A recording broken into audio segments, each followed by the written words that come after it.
حضرت یونس علیہ السلام، جن کو صاحب الحوت بھی کہا جاتا ہے کیونکہ وہ مچھلی کے پیٹ میں رہے،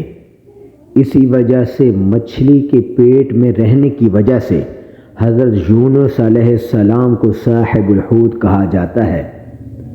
حضرت یونس علیہ السلام کی قوم کو جب آپ علیہ السلام نے عذاب کی وعید سنائی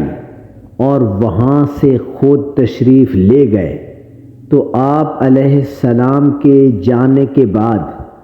عذاب کے آثار دیکھ کر وہ لوگ ایمان لے آئے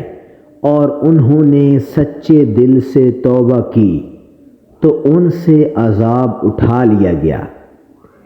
اسی مناسبت سے قرآن مجید میں سورۃ یونس بیان کی گئی ہے، اسی وجہ سے سورۃ یونس کا نام یہی رکھا گیا ہے کیونکہ ایک آیت میں یہ تذکرہ موجود ہے جو میں نے ابھی بیان کیا۔